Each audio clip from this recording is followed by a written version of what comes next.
At the turn of the millennium, while titans battled for supremacy in the gaming world, an unlikely revolution was brewing in the shadows. In a cramped Chicago office, far from the industry spotlight, 17 developers were about to change everything. What began as a desperate gamble would become legend. A small studio fighting for survival, a tech giant's billion-dollar bet, and a green armored soldier who would carry the fate of both on his shoulders. This is no ordinary creation story. This is the story of Bungie Studios and Halo, a brutal gauntlet of impossible deadlines, creative warfare, corporate takeover, and the birth of a cultural phenomenon that would transform gaming forever.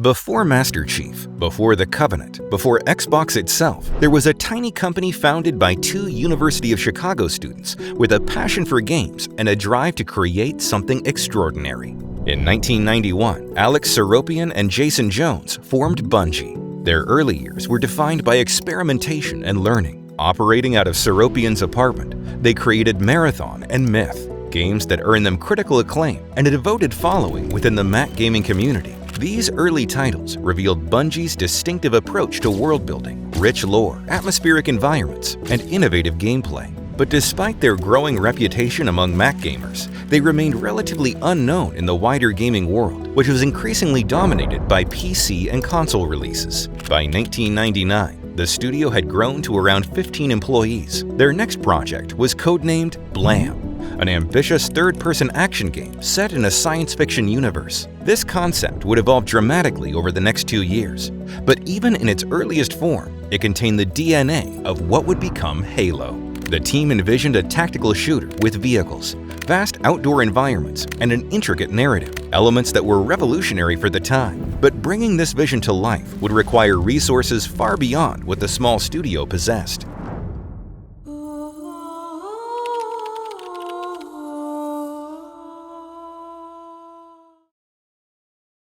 As Bungie refined the concept for Blam, the tech industry was experiencing its own evolution. Microsoft, the software giant, was preparing to enter the console gaming market, a bold move against established players like Sony and Nintendo. For Microsoft, success in the console space would require exclusive titles that could showcase the power of their new hardware and drive adoption. They needed a killer app, something players couldn't experience anywhere else. Meanwhile, Bungie was facing the realities of independent game development. Their ambitious project required significant funding, and the company was reaching a critical juncture. The game was evolving into something special, but financial pressures were mounting.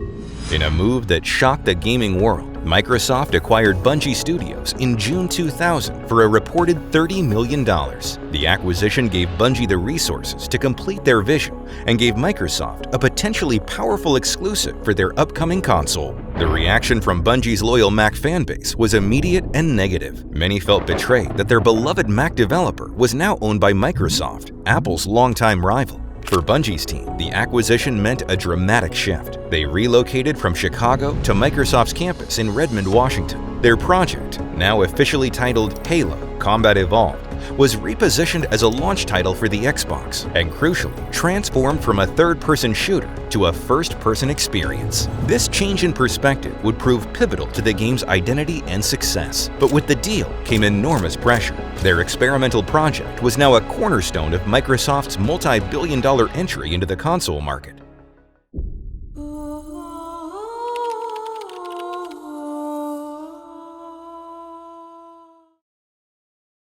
With Microsoft's resources behind them, Bungie began the arduous task of transforming their vision into a polished launch title. But the transition wasn't smooth. The team had to adapt to corporate culture, new development pipelines, and the technical constraints of console hardware. The Xbox was powerful for its time, but creating the expansive sci-fi environments that Bungie envisioned pushed the hardware to its limits. The team had to make countless technical compromises and innovations to maintain their creative vision. One of the game's most distinctive features, its vehicle-based combat, posed particular challenges. Implementing physics that felt satisfying while remaining playable required months of iteration and testing. At the same time, the narrative team was crafting a universe with depth far beyond typical first-person shooters of the era. They created an intricate mythology involving humanity's war against the alien covenant, the mysterious Halo ringworlds, and the enigmatic Forerunner civilization. At the center of this narrative stood Master Chief,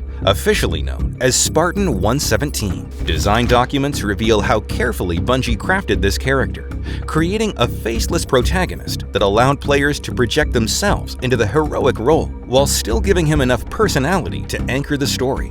As the deadline approached, the pressure on the team intensified. Working nights and weekends became the norm. The game had to be ready for the Xbox launch, and there was no option for delay. Just months before release, significant portions of the game were still unfinished or unpolished. The team made painful cuts to content and features that couldn't be completed in time, focusing their efforts on refining what would make it into the final product. In the final weeks, the team faced a brutal crunch period to finish the game. Sleep deprivation and burnout were common, but they were sustained by growing confidence that they were creating something revolutionary.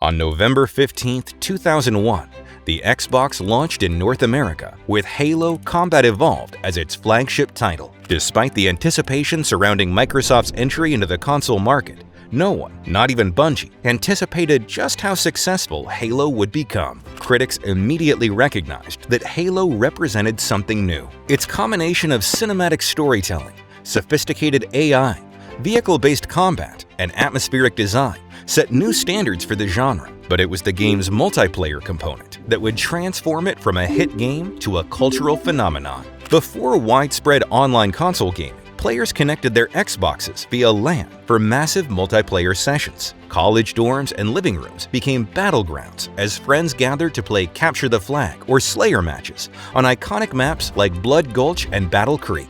The numbers told the story. Halo sold over 1 million copies within its first 5 months, a staggering achievement for a new intellectual property on a new console. It ultimately sold 5 million copies and was credited with driving approximately 30% of all Xbox sales. Beyond sales figures, Halo's influence on game design was profound.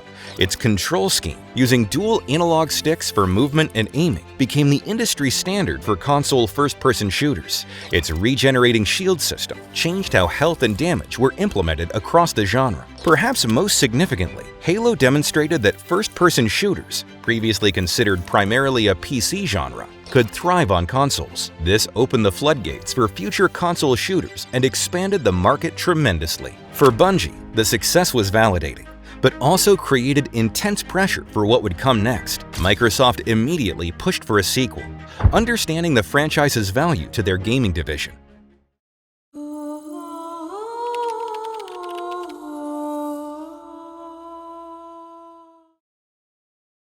With the success of Combat Evolved, Bungie began work on Halo 2 with expanded resources and heightened expectations. The team grew substantially, and their ambitions for the sequel matched their new status within the industry. Halo 2's development coincided with Microsoft's plan for Xbox Live, their online gaming service. Bungie recognized the opportunity to transform Halo's popular local multiplayer into a global phenomenon through online play. The team pioneered matchmaking systems that would become industry standards, skill-based matching, party systems, and multiplayer playlists. These innovations seem obvious today, but represented revolutionary thinking about how online console gaming should work.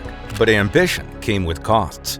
Halo 2's development was plagued by technical challenges and scope issues. The team wanted to deliver a bigger, better experience in every dimension: story, graphics, gameplay, and multiplayer. In mid-2004, with release looming, Bungie made the difficult decision to cut the game's planned ending, effectively saving it for a future installment. This decision would haunt the narrative for years, but was necessary to ship the game on schedule. When Halo 2 launched on November 9, 2004, it shattered entertainment industry records, generating $125 million in its first 24 hours, more than any movie or entertainment product up to that time. Critical response was largely positive, though some noted the campaign's abrupt ending.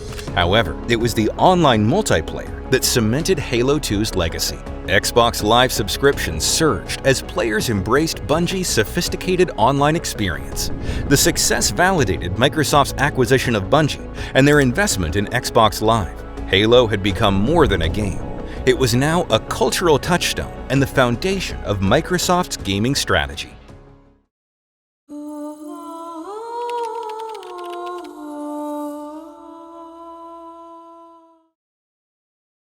Despite the staggering success of Halo 2, tensions between Bungie and Microsoft began to surface. Creative differences, corporate expectations, and the pressure of working on a flagship franchise created friction. As development on Halo 3 began, Bungie sought more creative control and autonomy. They had proven their value to Microsoft, but felt increasingly constrained by corporate mandates and timelines. Internal documents reveal growing frustration with Bungie's creative teams. The demand for regular Halo releases conflicted with their desire for innovation and refinement. Something had to give. In a surprising turn of events, Microsoft and Bungie announced in October 2007 that Bungie would become an independent company again. The specific terms remained confidential, but Bungie would continue developing Halo games while regaining their independence. This unusual arrangement reflected both Bungie's leverage as creators and Microsoft's most valuable gaming IP, and Microsoft's recognition that a motivated Bungie was essential to the franchise's continued success. Halo 3, released just before the split was announced, represented the culmination of the original trilogy. It generated an astonishing $170 million in its first 24 hours, breaking the record set by its predecessors. The game was a technical and creative triumph, refining the formula established in previous installments while adding new features like the Forge map editor, which allowed players to create and share custom game variants. This commitment to player creativity extended Halo 3's lifespan far beyond typical shooters, with an active community that remained engaged for years, creating content, organizing tournaments, and building a culture around the game.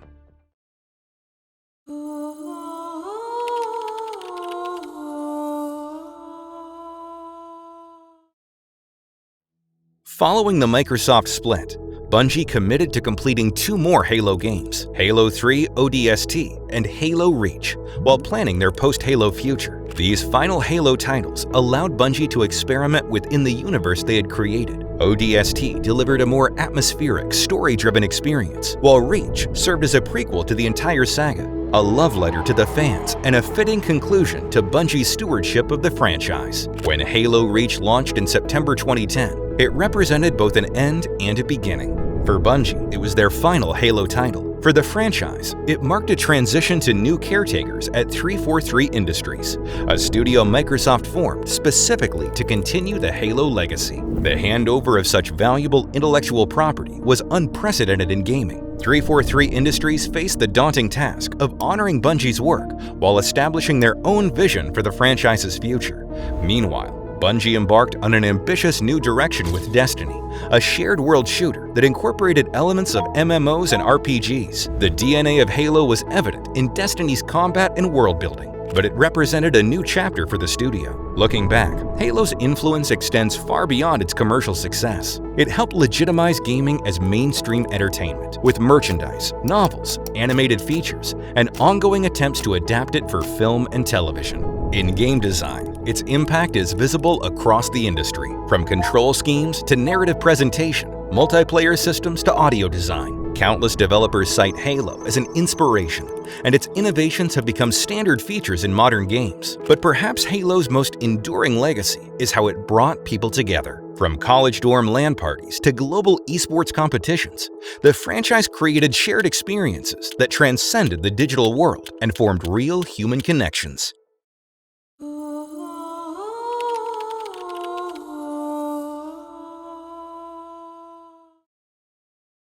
2 decades after its debut, Halo remains a cornerstone of gaming culture. The journey from a small Mac developer's ambitious project to global phenomenon encapsulates the gaming industry's own evolution from niche hobby to dominant entertainment medium. Bungie's creation continues to inspire players and developers alike. The studio itself has moved on to new universes, but their pioneering work on Halo established a standard for world building, technical excellence, and player engagement that continues to resonate. The Halo rings may be fictional constructs, but the impact of the franchise has very real ripple effects that continue to shape interactive entertainment. What began as blam became a big bang for console shooters, an explosion of creativity that expanded not just the gaming universe, but our understanding of what games could be.